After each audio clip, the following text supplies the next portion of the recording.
నమస్తే. ఆంధ్రప్రదేశ్ ఆర్థిక ప్రగతి మీద ఇంకా చర్చలు జరుగుతూనే ఉన్నాయి.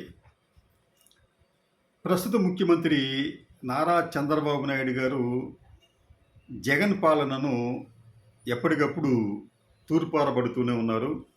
జగన్ పాలనలో ఆంధ్రప్రదేశ్ అనేది అన్ని రంగాల్లో సర్వనాశనం అయిపోయింది. ఇప్పుడు ఈ ఆర్థిక వ్యవస్థను తిరిగి గాడిలో పెట్టేందుకు నేను శ్రమ పడుతున్నాను అని చెప్పి చంద్రబాబు నాయుడు గారు పదే పదే చెప్తున్నారు. అయితే గణాంకాలు మాత్రం అందుకు భిన్నంగా ఉంటున్నాయి. దేశ ఆర్థిక ప్రగతికి అలాగే ఆయా రాష్ట్రాల ఆర్థిక ప్రగతికి కొన్ని గణాంకాలు ఉంటాయి. అది కేంద్రం అలాగే రాష్ట్ర ప్రభుత్వాలు తయారు చేస్తారు. వీటన్నింటినీ క్రోడీకరించి రిజర్వ్ బ్యాంక్ ఆఫ్ ఇండియా కూడా ఒక నివేదిక ప్రతి సంవత్సరం ఒక నివేదిక విడుదల చేస్తూ ఉంటుంది. ఏ రాష్ట్రంలో ఎంత ప్రగతి ఉంది, ఏ రంగాల్లో ఎంత గ్రోత్ ఉందని చెప్పి వాళ్ళు తయారు చేస్తారు. ఇటీవల రిజర్వ్ బ్యాంక్ ఆఫ్ ఇండియా తయారు చేసిన లేకపోతే విడుదల చేసిన గణాంకాలను ఆధారంగా చేసుకొని ఇండియా ఇన్ పిక్సెల్ మ్యాప్స్ అనే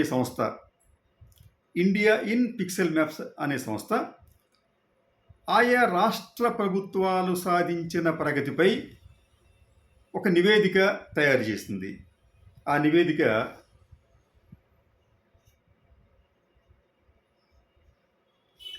ఈ నివేదిక సారాంశం ఏమిటంటే 2020-24 మార్చి నాటికి మన భారతదేశ స్థూల జాతీయోత్పత్తి ఎంత ఉంది అంటే $3.86 ట్రిలియన్. 3.86 ట్రిలియన్.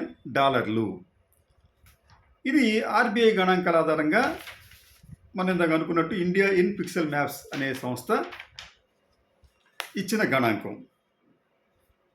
అయితే భారతదేశానికి సంబంధించిన జీడిపికి మనం ఒక లెక్క తేవాలి అంటే ఆయా రాష్ట్రాలు నుంచి ఎంత కంట్రిబ్యూషన్ వచ్చిందో కూడా చెప్పాలి.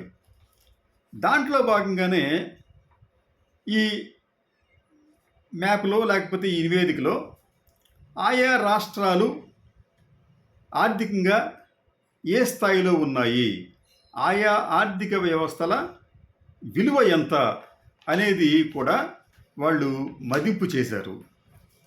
ఈ మదింపులో భాగంగా తెలిసిన విషయం ఏంటంటే జగన్మోహన్ రెడ్డి పాలనలో ఉన్న 5 ఏళ్ల కాలంలో ఆంధ్రప్రదేశ్ స్థూల జాతీయోత్పత్తి గణనీయంగా పెరిగింది.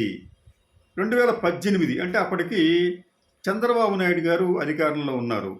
ఆ సమయానికి ఆంధ్రప్రదేశ్ స్థూల రాష్ట్ర జాతీయోత్పత్తి విలువ 8.73 లక్షల కోట్లు. అయితే అది జగన్మోహన్ రెడ్డి గారు అధికారంలోకి వచ్చి 5 ఏళ్లలో ఆయన దిగిపోయే నాటికి ఈ రాష్ట్ర స్థూల జాతీయోత్పత్తి విలువ 13.73 లక్షల కోట్లకు పెరిగింది. అంటే 5 ఏళ్లలో దాదాపు 5 లక్షల కోట్ల రూపాయల మేరకు ఆంధ్రప్రదేశ్ స్థూల జాతీయోత్పత్తి విలువ పెరిగింది. ఇది చాలా గణనీయమైన మొత్తం.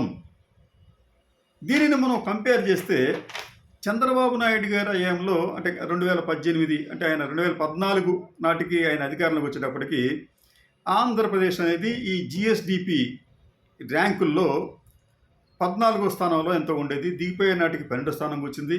కానీ జగన్మోహన్ రెడ్డి గారు అధికారాన్ని కోల్పోయే నాటికి ఆంధ్రప్రదేశ్ అనేది ఈ జిఎస్డిపి రేటింగ్లో 8వ స్థానానికి చేరుకుంది.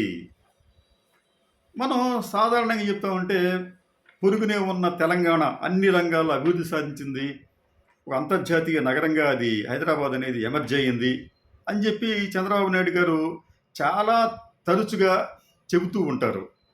అయితే అటువంటి భాగ్యనగరాన్ని కాళేశ్వరం వంటి పెద్ద ప్రాజెక్టులను తెలంగాణ కలిగి ఉన్నప్పటికీ కూడా ఆంధ్రప్రదేశ్ గ్రోత్తో పోల్చిన, ఆంధ్రప్రదేశ్ ఆర్థిక వ్యవస్థతో పోల్చిన తెలంగాణ ఇంకా ఆంధ్ర కన్నా వెనుకబడే ఉంది. ఇది నగ్న సత్యం.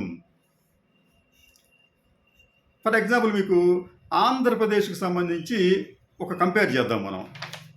భారతదేశంలో అతిపెద్ద ఆర్థిక వ్యవస్థలు కలిగి ఉన్న రాష్ట్రాలకు వచ్చేటప్పటికి మొదటి స్థానంలో మహారాష్ట్ర, రెండవ స్థానంలో తమిళనాడు, మూడవ స్థానంలో ఉత్తరప్రదేశ్, నాలుగవ స్థానంలో కర్ణాటక, ఐదవ స్థానంలో గుజరాత్, ఆరవ స్థానంలో బెంగాల్, ఏడవ స్థానంలో రాజస్థాన్, ఎనిమిదవ స్థానంలో ఆంధ్రప్రదేశ్ ఉంది. ఆంధ్రప్రదేశ్ కన్నా తక్కువ జిఎస్డిపి గల రాష్ట్రాల్లో 9వ స్థానంలో మధ్యప్రదేశ్, ఆ తరువాతి స్థానంలోనే తెలంగాణ ఉంది. అంటే తెలంగాణ 10వ స్థానంలో ఉంటే ఆంధ్రప్రదేశ్ ఈ జిఎస్డిపి రేట్లో ఇంకా ఎక్కువగా 8వ స్థానంలో ఉంది.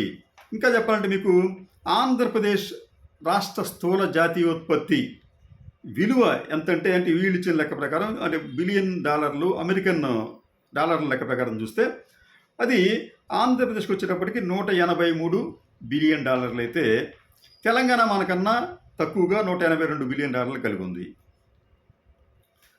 కానీ ఆంధ్రప్రదేశ్లో గ్రోత్ లేదు. పొరుగునే ఉన్న తెలంగాణ సైబరాబాద్ హైటెక్ సిటీ వలన ఎక్కడికో వెళ్ళిపోయింది, విశ్వవిఖ్యాత నగరంగా మారిందని చెప్పి చంద్రబాబు నాయుడు గారు పదే చెప్తూ ఉంటారు.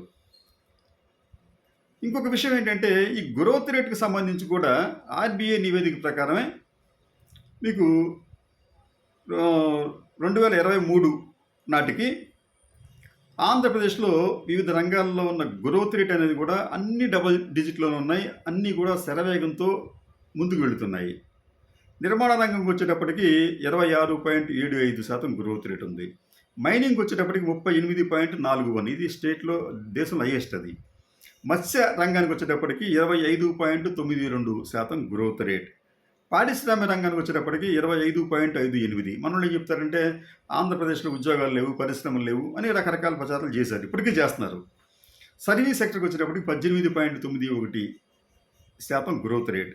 వ్యవసాయం దాని అనుబంధ రంగాలకు వచ్చేటప్పటికి 14.50 గ్రోత్ రేట్ ఉంది. ఇలా అనేక రంగాల్లో గ్రోత్ రేటు బాగా ఉంది. ఆ సమయంలో చంద్రబాబు నాయుడు గారితో ఇప్పుడు చెప్తాడు కదా, రాష్ట్రం అంతా నాశనం అయిపోయిందని చెప్పినప్పటికీ కూడా ఆంధ్రప్రదేశ్లో ఉద్యోగుల సంఖ్య పెరిగింది. నిరుద్యోగం అనేది కేవలం 4.2% పడిపోయింది. పేదరికం కూడా బాగా తగ్గింది. ఇన్ని జరిగినప్పటికీ కూడా ఆశ్చర్యకరమైన విషయం ఏంటంటే ఈ రాష్ట్ర ప్రజలు చంద్రబాబు నాయుడు గారు ఆయనకు అనుబంధంగా ఉన్న పార్టీలు ఏమైతే చెప్పాయో, అంటే రాష్ట్రంలో అభివృద్ధి లేదు, రాష్ట్రంలో పరిశ్రమలు లేవు, రాష్ట్రంలో ఉపాధి లేదు అని చెప్పి ఏదైతే చెప్పారో దానినే ప్రజలంతా విశ్వసించారు. ఫలితంగా ఈ ఎన్నికల్లో జగన్మోహన్ రెడ్డి ఓడిపోవడానికి